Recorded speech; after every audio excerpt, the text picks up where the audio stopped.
그러니까 에코프로 이노베이션이 올해 지난해 대비해서 10% 생산을 10% 감축한 건 팩트지만은 그 나머지 내용, 그러니까 그 배터리 시장이 반등하지 않을 것이라 내다본다면 소재 생산량을 20%까지 줄일 수 있다. 이 말은 그게 아니라 원문에는 이제 그 배터리 메탈스라고 돼 있다는 거죠. 전기차 배터리 시장이 아니라 광물인 거예요. 배터리 광물이고 트럼프 리스크에 대해서 얘기를 많이 해왔거든요. 리스크 별로 없다라는 말씀 드리고 싶었는데 그러니까 그 땡심은 트럼프 리스크에 대한 언급이 너무 과도하다는 거죠. 우려가 너무 과도하다는 건데 트럼프 리스크 언급이 지금 사라지고 있습니다. 지금 벌써 리포트에 안 나와요. 그동안 매주 나왔던 얘기가 이 워딩이 사라졌습니다. 그 이유가 안녕하세요. 반갑습니다. 그로스 리서치 이재모입니다. 이번 영상은 그로스 리서치 초대석 시간으로 오늘도 이 시간에 하이트야 증권의 강북 WM센터 영업부장님이신 이창환 부장님 모시고 2차 전지 등 다양한 또 시장 이야기 나눠보도록 하겠습니다. 네, 부장님 안녕하세요. 네, 안녕하십니까? 네, 반갑습니다. 저희 채널에 거의 격주로 지금 나와주고 계신데 네. 정말 바쁘신데도 항상 시간 내셔가지고 와 주심에 정말 감사하다는 말씀을 제가 이제 구독자분을 대신해서 전달드리겠고요. 최근에도 2차 전지 쪽 되게 이제 이야기들이 많이 나오고 있습니다. 네. 그래서 오늘 또 우리 부장님이 귀중한 또 인사이트를 전해주지 않을까 지금 생각돼서 내심 기대가 되고요. 그럼 본격적으로 2차 전지 이야기 한번 해보도록 하겠습니다. 우선 오늘 촬영 일자는 4월 25일인데요. 네. 오늘 많은 기업들 실적 발표가 좀 있고 역시나 2차 전지와 관련된 핵심 기업들 실적이 나오고 있는데 뭐 대표적으로 LG 엔솔 실적 발표도 있었고 컨퍼런스 콜 자리도 있었고요. 포스코 그룹도 지금 보면은 실적 발표와 함께 다양한 이야기들을 시장에 전달을 하고 있는데 우선 이 부분을 우리 긴급하게 또 부장님이 짚어준다 하시기 때문에 어떤 변화가 좀 있는지 한번 보도록 하겠습니다. 네, 그러니까 어제 이제 테슬라 그 컨콜 실적 발표 이후에 뭐 그 모델 뭐 2라든가 이제 그 저가 전기차를 빠르게 그 생산 가속화하겠다, 빠르게 개발하겠다고 하면서 뭐 어닝 쇼크에도 불구하고서 이제 2차 종목들이 급등을 했었고 어제 급등했으니까 오늘 마침 차익이 나올 타이밍이었고요. 그리고 에코프로가 오늘 이제 거래 정지가 이제 해제가 되면서 올라왔는데 그 오늘 시가가 대략 한 11% 정도 떴을 거예요. 그게 대략 11만 9천 원 뭐 언저리 이 정도 될 거건데 그 자리가 에코프로 BM이 딱 반등한 거랑 거의 비율적으로 거의 맞습니다. 그 정도가 시가. 그런데 오늘 BM이 좀 많이 빠지니까 같이 빠졌다 이렇게 보시면 되겠고요. 오늘 신한투자에서 에코프로 자체를 45만 주 매도를 했는데 그게 거의 다 외국계로 잡혔더라고요. 그래서 이제 외국인들 매도가 신한투자 통해서 많이 나왔고 그걸 개인들이 받았다 이렇게 보시면 되겠고요. 이제 전체적으로 시장이 차익이 나오는 타이밍이었고 미증시도 메타 플랫폼스가 시간에 한 15%만 이렇게 빠지다 보니까 나스닥 선물도 1% 이상 빠져서 우리도 영향을 분명 받았는데 또 환율 일정이 있었습니다. 지금 그 엔저가 좀 심하게 올라가고 있어요. 오늘 달러당 엔이 155.05까지 50인가 여기까지 올라왔는데요. 그럼 엔이 심심찮게 계속 지금 올라가고 있어서 이게 우리 시장에 좀 부담을 주고 있는 이런 요소인데 그러니까 차익이 나올 타이밍에서 오늘 실적 발표를 했는데 LG 에너솔루션도 투자를 좀 축소를 하겠다, 캐펙스트를 축소하겠다는 게 영향이 좀 줬고요. 포스코 퓨체미 실적이 컨센보다 잘 나왔음에도 불구하고 포스코 그룹의 실적에 발표하면서부터 콩코를 하면서부터 2차 전지 종목들과 시장 종목들 더 밀리기 시작했거든요. 그게 아마 포스코 그룹에서 캐파 투자하는 것들을 좀 수년하겠다, 이연하겠다 이런 워딩이 공식적으로 나오면서 좀 밀렸고요. 그래서 오늘 포스코 IR 자료를 제가 일단 갖고 왔습니다. 여기 이미지를 보시면은 포스코 IR 쪽에서 이제 그 7대 미래 혁신 과제 중에서 철강 경쟁력 재건 그리고 이제 2차 전지 소재 보는 경쟁력 쟁취 혁신 기술 선점 7가지 중에서 2가지가 가장 이제 중요한 핵심 내용이라고 볼 수 있겠고 그래서 이제 철강 쪽에서는 확실히 그 초격차와 원가 제종 경쟁력을 확보하겠다라고 얘기를 했고 2차 전지 소재 쪽에서는 미래 성장 가치가 높은 우량 자산에 대한 적극적 투자를 통해서 경쟁력 있는 풀 밸류 체인을 완성하겠다 이런 얘기를 했습니다. 근데 그 시장에서 좀 조정을 받았던 이유가 바로 요 2차 전지 소재 쪽의 이 내용인 것 같아요. 그러니까 이제 올해는 리튬 생산의 원형이자 포스코 그룹의 EV 배터리 풀 밸류 체인이 되는 본격 가동되는 첫 해라고 얘기를 했는데 여기 이제 보면 성장 전략의 질적 내실화를 위해 일부 사업 투자 시점이 수년됐다는 여기가 이제 공식적으로 나왔고요. 여기 내용들을 보면은 뭐 전구체라든가 리튬, 니켈, 리사이클링, 뭐 인조 흑연 이런 것들은 가동 초기고 그리고 이 하얀색으로 된 것들은 이제 투자 중이고 요 양극재랑 천연 흑연이랑 음극재는 지금 양산 중인 건데 이게 본격적으로 가동이 된다는 거죠. 풀 밸류 체인이. 그런데 요 그 2024년부터 2026년까지 사업별 생산 능력 계획을 보니까 옅은 하늘색은 지난해 7월달 밸류데이 때 얘기했던 그 캐파 계획이고, 이번에 현재 2024년 4월 기준으로는 요 짙은색 파란색으로인데, 리튬 같은 경우에 올해 이제 그 7만 1,000톤까지 구축을 하고 내년도에 9만 6천 톤까지 동일한데 26년도에 늘진 않는 거죠. 16만 6천 톤까지 늘리기로 했던 것들이 이게 이제 수년이 되는데, 여기 보면은 광석 리튬이 26년도에서 27년도 6만 톤짜리가 27년도로 가고, 리사이클링을 통해서 들어올 만 톤 같은 경우도 27년으로 이게 수년이 된 겁니다. 그래서 대략 요 7만 톤 정도가 27년도로 가게 되는 거죠. 그러면은 16만 6천 톤의 캐파는 27년도에 이렇게 이렇게 되겠고, 올해와 내년도에는 캐파가 동일하다 보니까 이런 것도 영향이 좋고, 니켈 같은 경우가 많이 줄었습니다. 니켈은 이제 올해 23,000톤인데 내년까지도 23,000 하고, 올해 48,000톤이 내년 48,000톤으로 가는 것이고요. 그리고 이거 이제 그 정제 쪽에서 통한 15,000톤은 재검토가 되고, 그리고 리사이클 통한 10,000톤은 이제 2027년도 가니까 2027년도에 이제 58,000톤이 되겠죠. 그리고 요 15,000톤은 할지 말지 좀 재검토를 하겠다, 이렇게 되는 것이고, 양극재 쪽에서는 올해 21만 5천 톤은 그대로 유지가 됩니다. 다만 이제 내년도에 국내에 있는 게 그 만 톤이 28년도로 그 연기가 되고요. 그리고 해외 4만 톤 같은 경우도 26년도, 27년도로 연계되거나 재검토 될 건데, 일단 보시면 국내 이제 25년도 같은 경우에는 기존에 39만 5천 톤이었어요. 이게 캐파가. 그런데 지금 34만 5천 톤으로 이게 이제 변경이 됐고, 39만 5천 톤 내년으로 가는 거죠. 그리고 그러니까 2026년으로 가는 거죠. 그리고 27년도나 28년도 정도에 이제 기존 요 캐파가 이렇게 연기가 좀 된다고 봐서, 얘기는 뭐 포스코 PCM도 캐파가 좀 연기가 된다는 거죠. 그러니까 LNF가 26년도 뭐 40만 톤에서 27년도로 연기된 것처럼 포스코 PCM도 마찬가지로 일부도 수년이 됐다. 다만 이제 캐파 비율이 많이는 아니고 일부 조금 조정된 거로 보여지는데, 다만 음극재 쪽은 좀 조정이 좀 제법 있는 것 같습니다.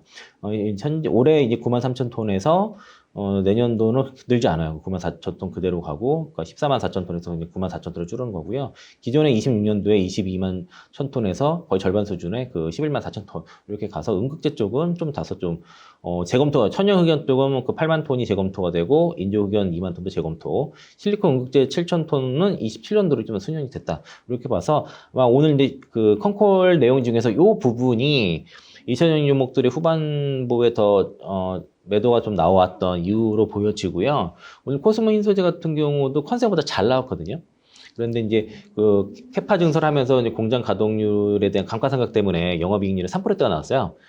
하지만 이제 매출도 컨센이 한 1,000억 정도 됐는데 1,221억 나왔고, 영업이익도 32억 정도 컨센인데 50억도 나왔으니까 잘 나왔는데, 지금 오늘 포스코 그룹의 IR 요 캐펙스 그 투자에 대한 수년, 이연에 대한 영향을 좀 받았다라고 좀 볼 수 있겠습니다.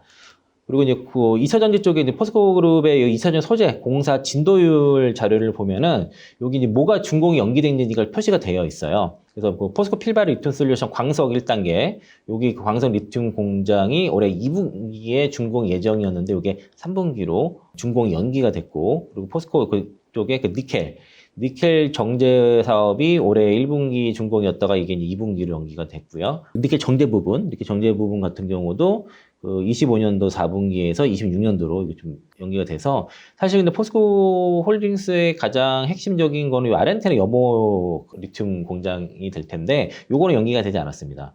염수 1단계 올해 이제 2분기, 그리고 염수 2단계가 이제 내년 2분기에 대해서는 연기가 없다. 그러니까 아르헨티나 쪽에 대해서는 연기가 없으니까 이거는 다행이라고 생각할 수 있고, 때문에 포스코 홀딩스에 대한 투자 포인트는 크게 변하지 않았는데, 포스코 필바 리튬 솔루션 광석 리튬 쪽에 대해서는 다소 좀 준공에 대한 연기가 좀 있었다, 이렇게 파악하시면 좋을 것 같고요.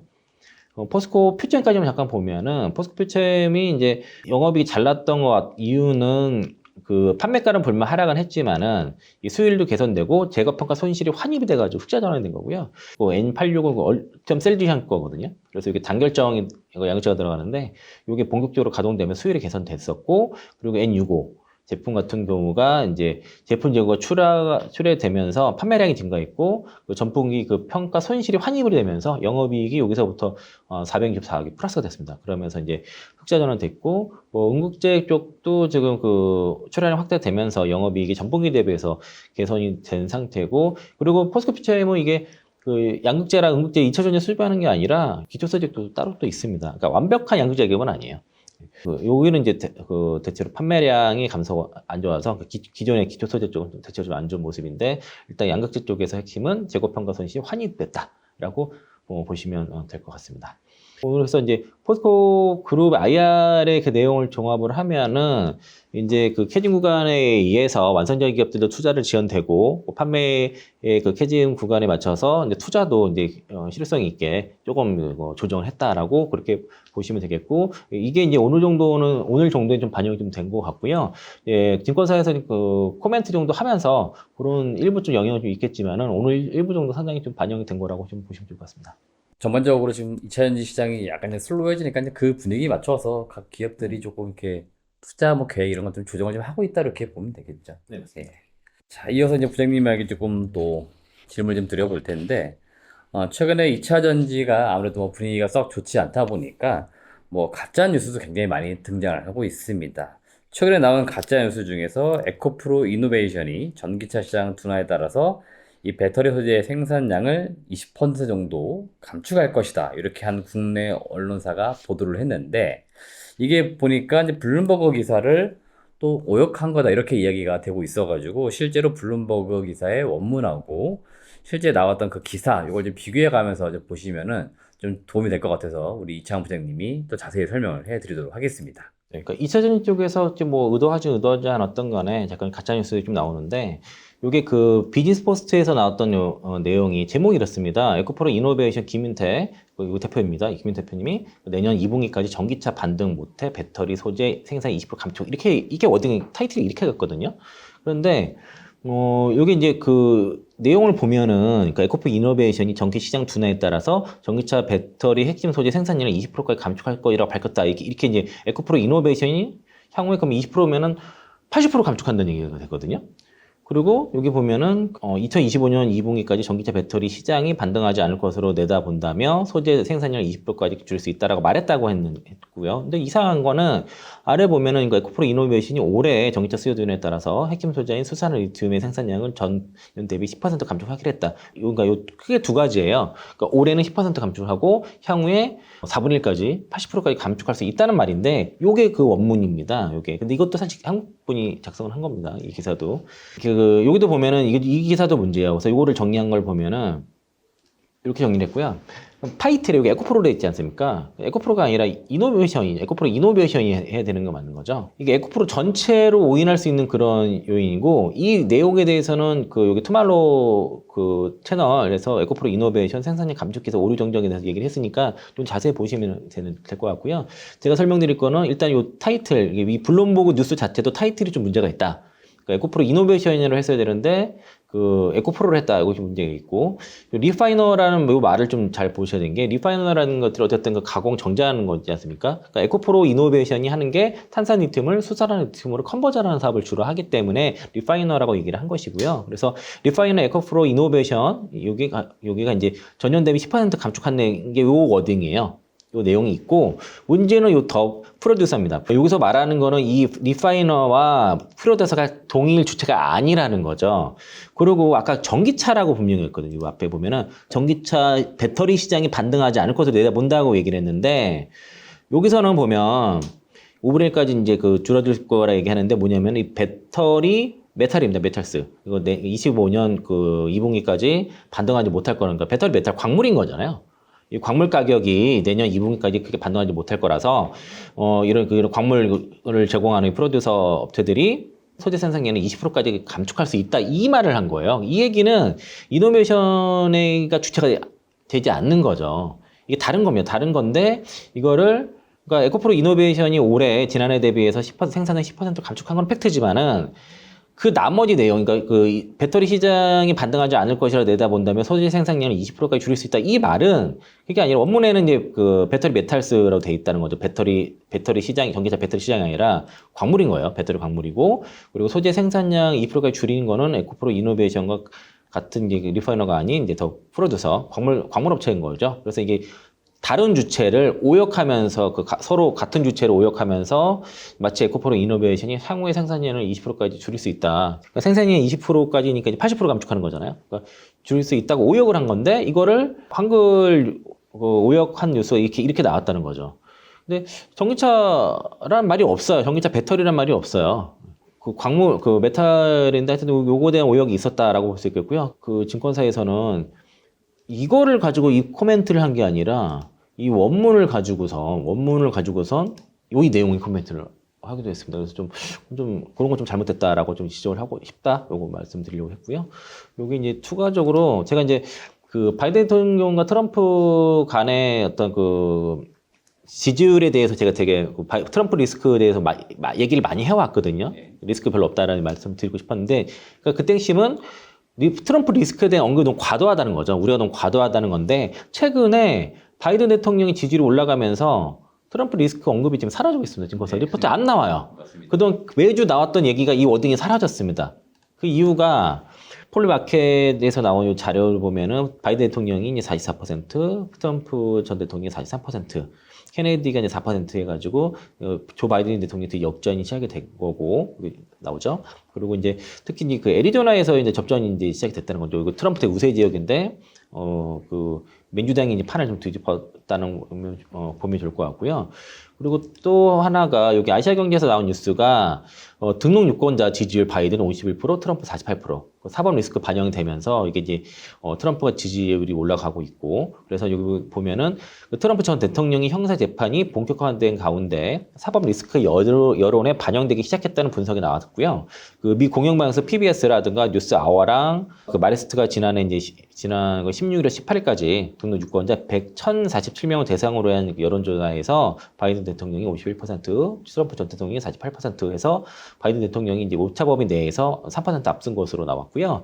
등록 유권자가 있고 적극 투표증 유권자가 있는데 그 등록 유권자는 생각보다 잘 안 맞습니다. 제가 등록 유권자 여론조사보다 적극 투표증 유권자 조사가 더 중요하다고 말씀드렸는데 거기서는 바이든 대통령이 53%, 트럼프 전 대통령이 47%, 6% 차이 나는 거죠.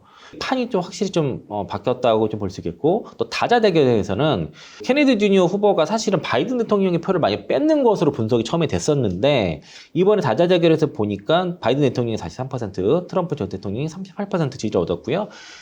케네디 주니어 후보가 무려 14%를 얻었습니다. 그런데 이 케네디 주니어 후보가 트럼프 전 대통령의 표를 더 많이 뺏은 것으로 나타났습니다. 그래서 이제 케네디 주니어의 후보의 24% 지지율을 파악을 해보니까 민주당 의원이 한 18%, 그 안에 이제 공화당은 10%, 무당파에서 27% 지지를 얻었다는 것이죠. 그전에는 그러니까 케네디의 지지율이 올라갔을 때 트럼프 되게 좋아했었거든요.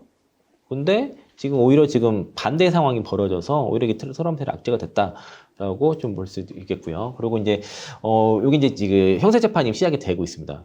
여기 이제 성추문 사건에 대해서 증인들이 이렇게 나왔고요. 이분이 그 트럼프 전 대통령을 되게 많이 변호했던 그 변호사고요. 그리고 이분이 그분입니다. 그 성추문이 문제됐던 분. 그러니까 결국에는 이런 이제 조사가 되면서 그 성추문 입막음에 대해 위해서 회사 돈을 불법으로 사용한 의혹에 관한 재판인 거거든 이게. 그래서 거기에 대해서 트럼프한테 지금 불리한 직원들이 나타나고 있고 그리고 트럼프 여기에 대해서 정치적 박해라고 주장하고 있지만은 여론이 좀 안 좋게 흘러가고 있습니다. 그리고 최근에 그 MBC 방송 여론조사에서 응답자 절반은 트럼프가 다른 사람들과 동일한 대우를 받고 있다며 불공정하다는 주장에 대해서 의문을 제기했다. 그리고 로이터 입소스 여론조사에서 응답자 64%가 트럼프 혐의에 대해서 심각하다고 답을 했고 대선 때 트럼프를 찍겠다고 한 응답자 중에서 13%는 중범죄 유죄판사실 트럼프 지지를 철회하겠다고 밝혔기 때문에 그 트럼프 전 대통령이 이제 형사재판으로 거의 일주일에 4번인가 가지 않습니까? 가면서 돈도 뭐 하루에 1억씩 뭐 법률 비용 들어가지만은 지지율에도 지금 확실히 영향을 미치고 있다라고 좀 볼 수 있겠습니다. 확실히 저 트럼프 사법 리스크가 지금 그 미국 대선 판도의 영향을 바꾸고 있다 이렇게 봐야 될 것 같네요. 네. 또 하나 지금 우리가 짚어봐야 될 게 뭐냐면 이 테슬라가 지난 16일 전 세계 인력의 10% 이상을 감축하겠다 이런 것도 발표를 했고 최근에 가격이나 이런 뭐 이야기까지 하고 있기 때문에 전반적으로 지금 이 테슬라가 사실은 뭐 이 전기차 시장에서 표면적으로 나타내는 부분들이 분명히 있기 때문에 이 테슬라의 지금 실적 그다음에 경영의 움직임 이런 것들에 많이 시장에서는 또 초점을 두고 있고 이거를 또 전기차 시장과 연관지어가지고 많이 보고 있기 때문에 이 부분을 우리가 또 해석을 해봐야 될 것 같아요. 그래서 이게 어떤 의미를 담고 있는지 한번 의견을 들어보도록 하겠습니다.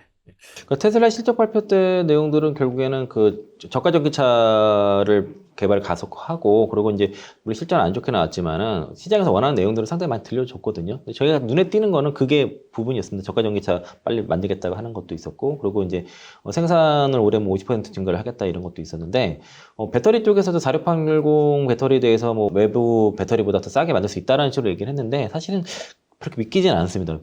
테슬라 배터리에 대해서는.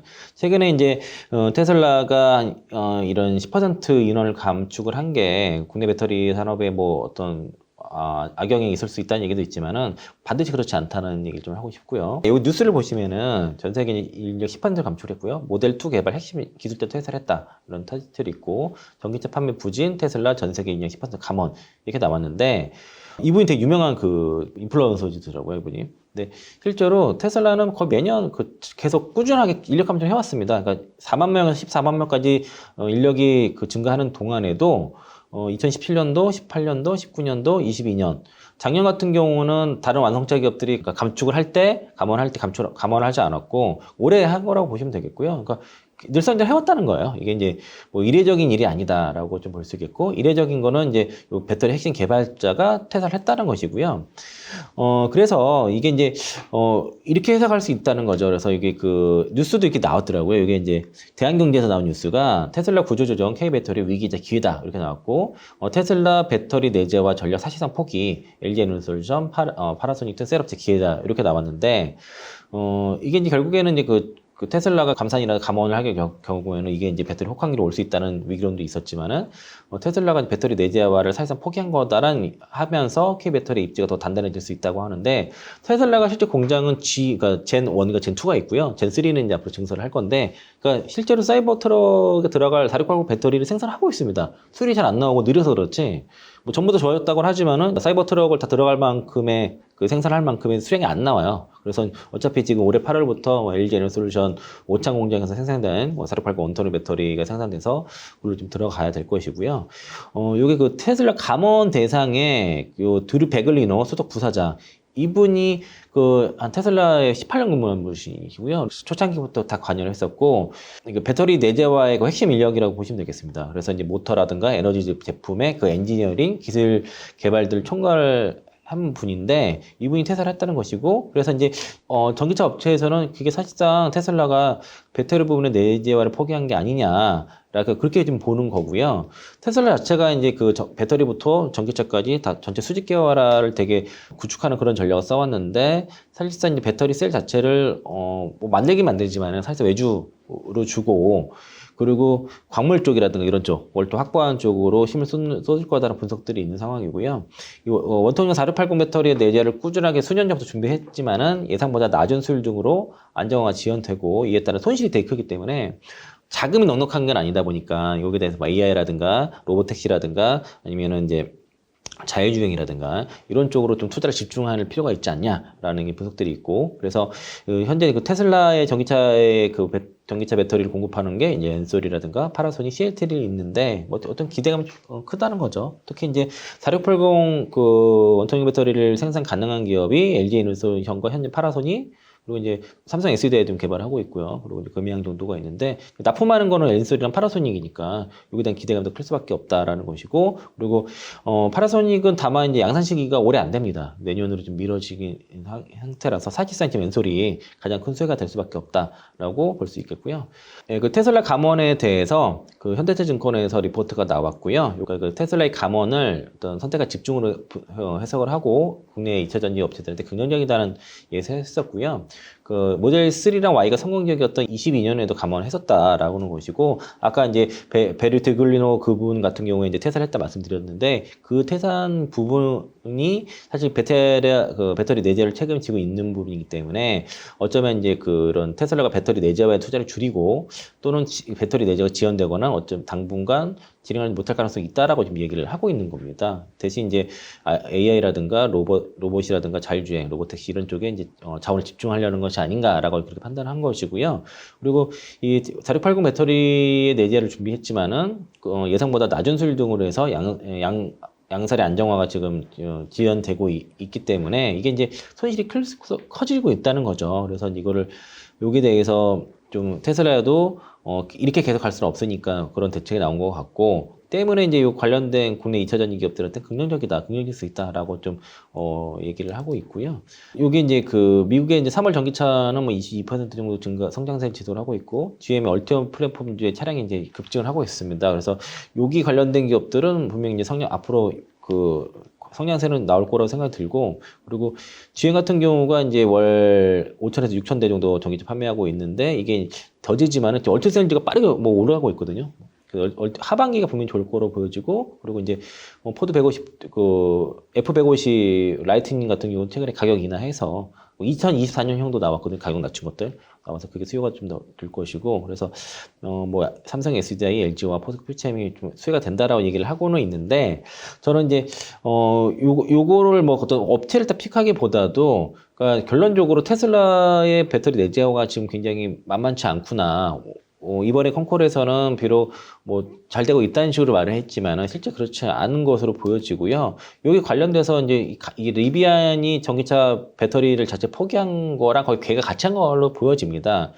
이게 리비안이 그전에 삼성 SDI라든가 금양 쪽에 이제 뭐 금양한테 뭐 했다고 그러더라고요. 시장에 알려진 거는. 그래서 그 배터리 셀을 지금 하려다가 그 전극판을 이제 금양한테 요청해가지고 나중에 이제 활성화라든가 조립 공정만 하는 걸로 했었는데 그것도 못해가지고 결국 포기했다, 이 얘기가 나온 거고요.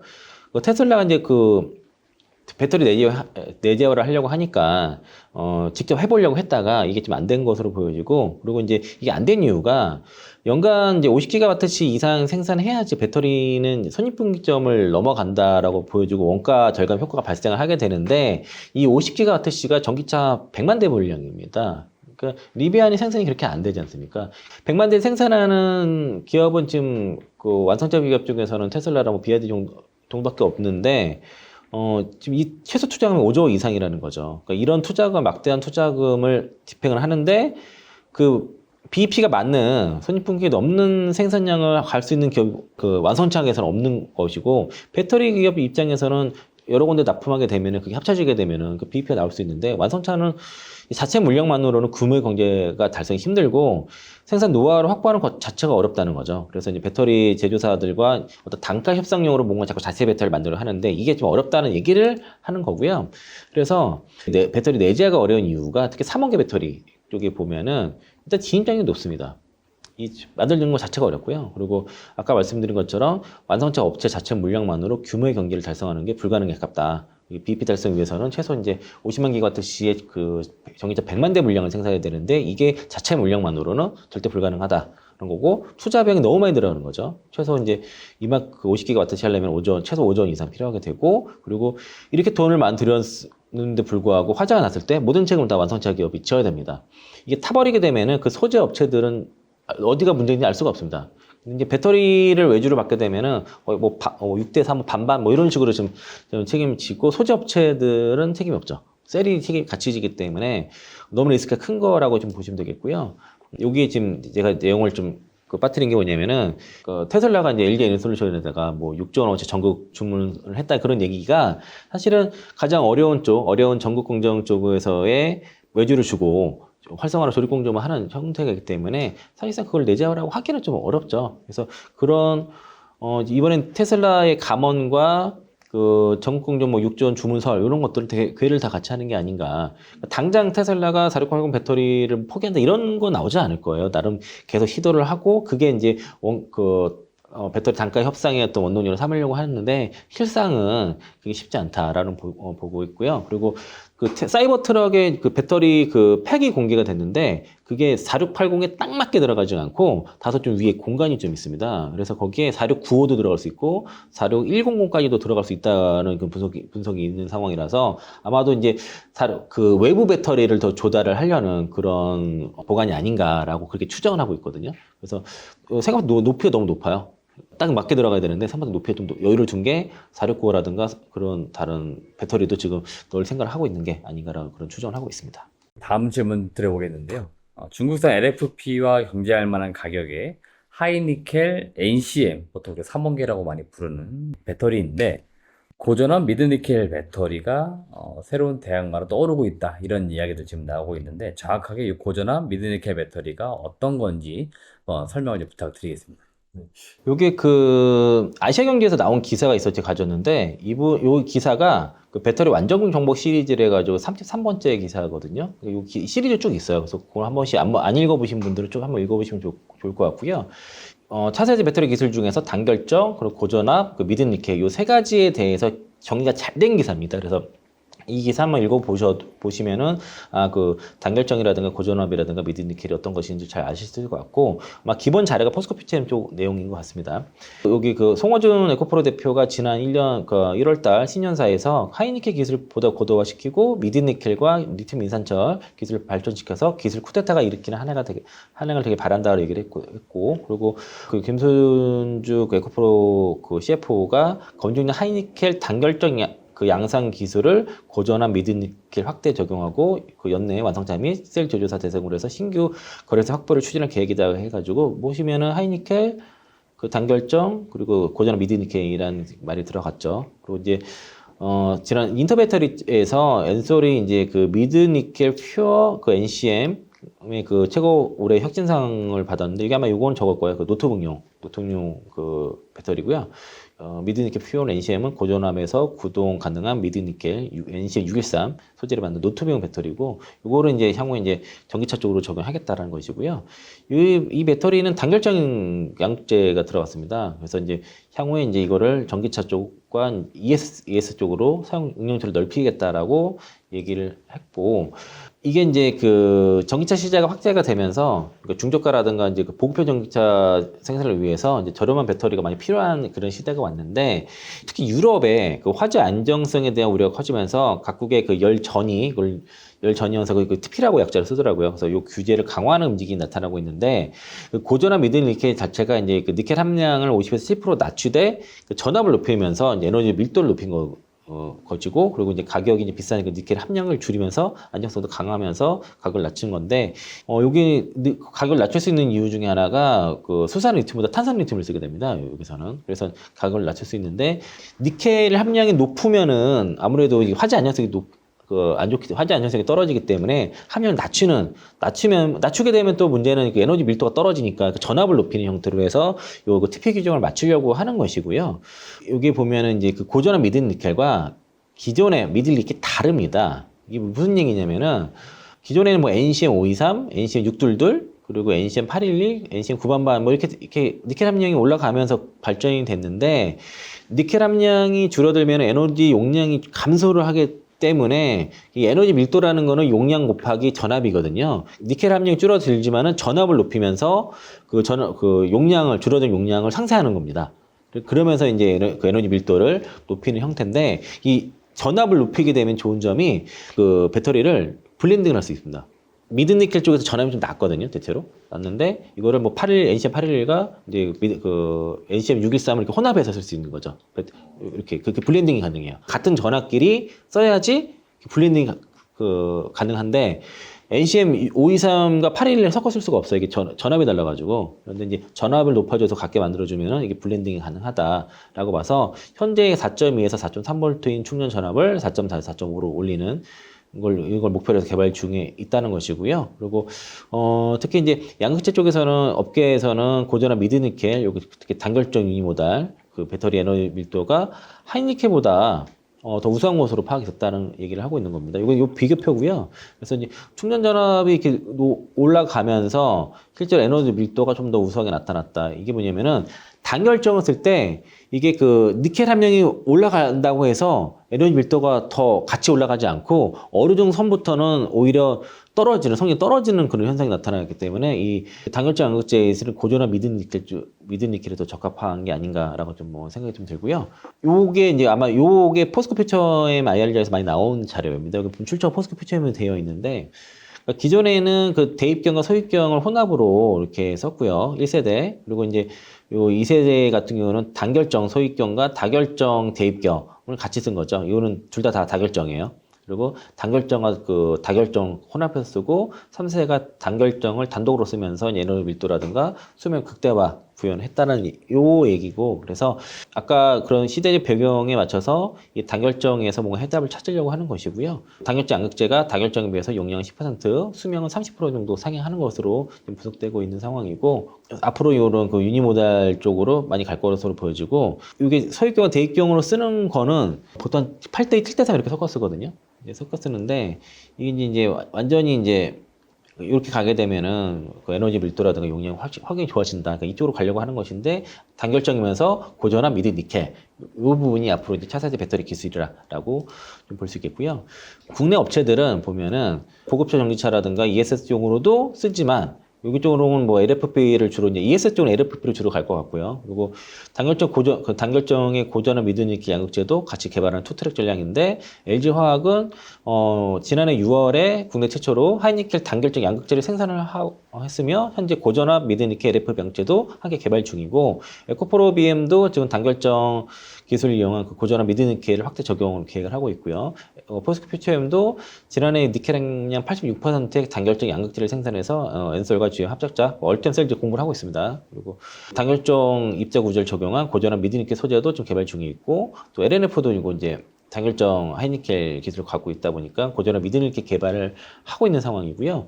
코스모인 소재가 그 하이니켈 소유경 단결적 양극재를 생산 중에 있고, 이거를 LG 화학 쪽에 납품하고 있습니다. 그 LG 화학이 이걸 받아가지고 대입경을 섞어가지고 그리고 양극재를 만들어서 엔솔과 GM 쪽에 납품하는 그런 형태가 되고 있는 상황이고, 고전화 미드니켈이 이제 개발 중이고 완벽하게 완료된 건 아니기 때문에 이게 어떤 시장에 파장을 줄지는 모르겠지만은 대체로 이제 이게 LFP 배터리를 전향해서 충분히 대체하지 않겠냐라는 좀 기대를 갖고 있는 상황이고, 이게 이제 가격과 성능이 모두 다 안전성까지 고루 갖춘 그런 단결정 고전화 미드니켈 그 배터리가 증가한다 그러면은 이게 시장에서 큰 돌풍을 일으킬 수 있다, 이런 분석도 있고요. 여전히 뭐 그 SM 리서치 같은 경우는 여전히 그 LFP가 좀 대세될 거라 이쪽으로 보고는 있지만은, 이게 앞으로 우리 그 배터리 업계 그 기술적인 입장에서 상당히 좀 기대가 되는 기술이다라고 보시면 되겠고요. 아시아 경기 기사 요거는 잘 한번 전체적으로 한번 읽어보시면 도움이 되실 것 같습니다.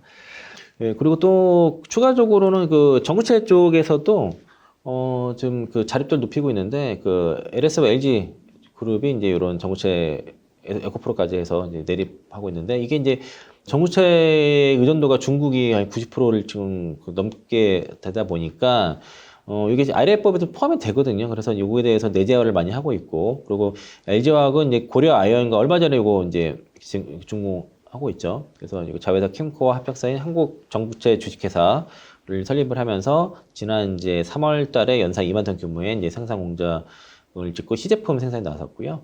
그리고 LS는 LNF랑 같이 합작 공장을 지금 짓고 있는, 전구체 공장을 지금 짓고 있죠. 새만금 그 산업단지 509에 이제 대규모로 지금 짓고 있고 연내 착공 예정이고요. 그리고 LS 같은 경우가 그 LS NM을 통해서 이제 그런 2차 전지 소재 사업을 많이 하려고 하는데, 그래서 LS는 LNF랑 같이 연관해서 잘 뉴스 좀 보시면 좋을 것 같고요. 좀 결국 에코프로 머티리얼즈에서 사실상 이제 전구체 생산을 다 담당하고 있죠. 현재 5만 톤인데 이제 4년간 16만 톤 캐파 증설해서 27년까지 21만 톤까지 하겠다라고 지금 계획을 하고 있고, 에코프로 머티리얼즈가 이제 포항 4 캠퍼스 구축 완료되게 되면 전구체 12만 톤 생산 규모로 이제 올라가거든요. 그리고 이제 네, 마지막으로 어제 나온 뉴스를 좀 하나 가져왔는데요. 그 LG에너지솔루션 기술 탈취과 전쟁 선언이라는 내용인데, 검색 사이트에서 딱 검색하면은 내용이 쫙 나옵니다. 그 LG에너지솔루션 기술 뭐 탈취 이런 거 얘기 나오면은 쫙 나오고요. 어마어마하게 많죠. 이건 보도자료를 뿌린 것 같습니다. 내용 들어간 사진들이 일정한 같은 내용들이 많이 있는 상황인데, 잘 정리된 것 중에 하나가 이제 그때 몇 그림 가져왔는데요. 지금 LG 에너지솔루션이 현재 특허 건수가 4861건이고요. 시애틀이 16,000건 정도, 삼성 SDI가 14,000건, 그리고 파라손이 9,800, 비아디 6,400, SK온이 4,300건 정도가 있는데, 여기에 특히 핵심 특허가 기초기술 쪽에서는 그 안정성 강화 분리막, 그 미드니켈 NCM, 호환 양극재, 전극 조립, 이 부분이 기초기술 쪽에서는 핵심 특허고요.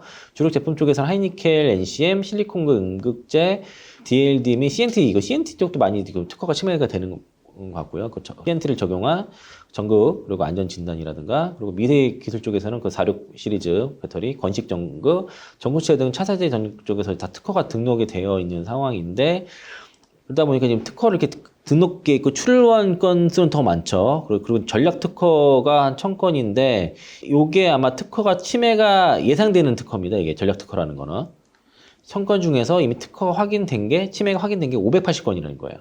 글로벌 특허 풀을 통해서 주요 특허 단계적 라이센스를 진행하고 글로벌 라이센스 시장을 구축해서 특허권의 정당한 대가를 수출하겠다는 것이고, 부당한 특허가 지속 침해가 되면은 뭐 소송이라든가 가처분 신청 이런 것도 강경 대응하겠다는 얘기인데, 사실 이걸 해오하고 있었는데 너무 심하니까 그래서 이거를 좀 막겠다는 거고요. 또 이를 통해서도 수익원도 창출하겠다는 의도도 있는 것 같습니다.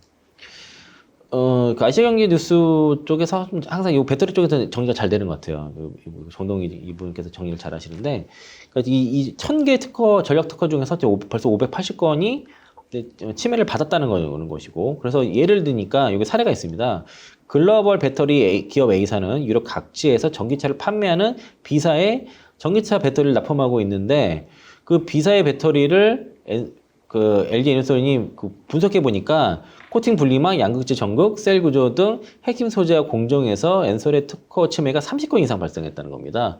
그러니까 지금 사실상 LFP 배터리 말고 그 NCM 3원계 배터리를 만들 때 웬만해서 LG 에너지솔루션 특허를 피하기가 어려워요. 불가능한데 많이들 만들어내거든요. 그러니까 이게 이제 상당히 특허 침해가 많이 있을 거다 라고 좀 볼 수 있겠고, C사, 전 세계 굴재 전기기기 제조 업체들의 배터리를 납품하고 있는데, 보통 IT, 뭐 스마트폰이라든가 이런 쪽, 이게 실제 LG화학에서도 좀 특허 아마 그런 건 같은데, 이 C사의 배터리가 장착된 노트북, 휴대폰 제품은 유럽, 중국 등에 활발하게 판매되고 있는 상황인데, 근데 그 C사의 배터리는 LG 에너지솔루션의 특허를 무단 사용한 것으로 코팅 분리막, 양극재, 전해질 첨가 등에서 확인된 특허만 50건 이상인 거죠.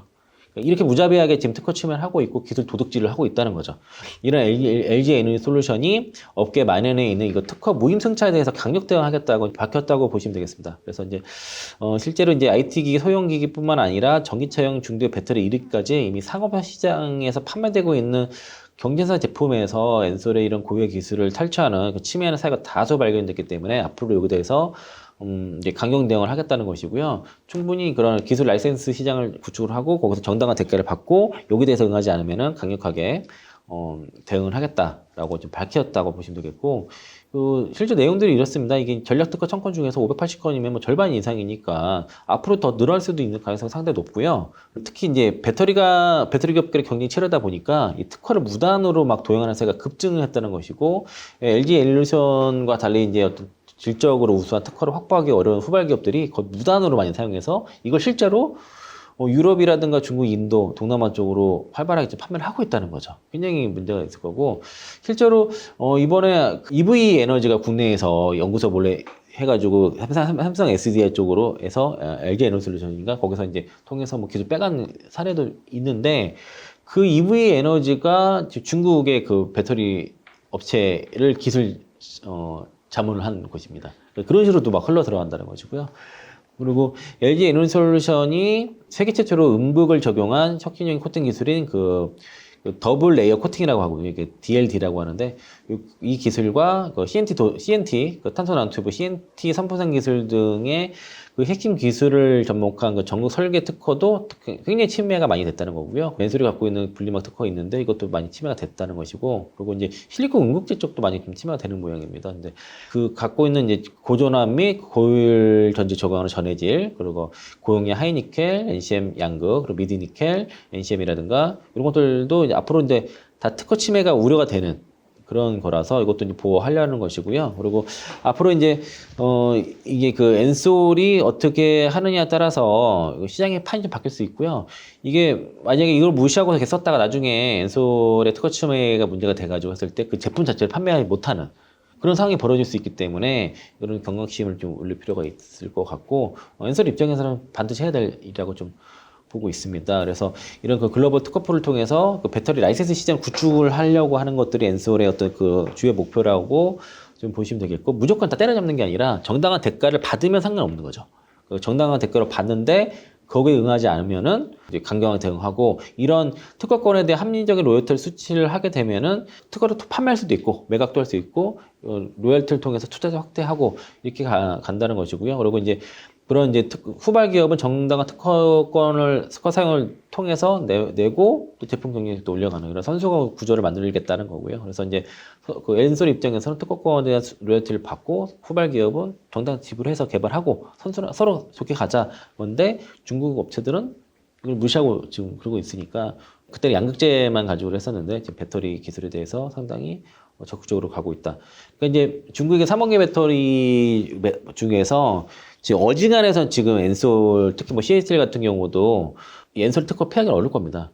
그래서 실제로 그 NCM 8일 이상부터 수출이 만만치 않은데 좀 하고 있는 걸 좀 보고 있거든요. 보고 있는데 이게 잡히게 된다 그러면은 좀 향후에 중국 업체들과의 경쟁에서도 상당히 좀 우위를 점할 수 있다라고 좀 볼 수 있겠고 그리고 소위 말해서 이게 도둑질한 거잖아요. 이 도둑질을 뭐 무사화하거나 얘네들을 본받으러 할 수는 없는 거지 않습니까?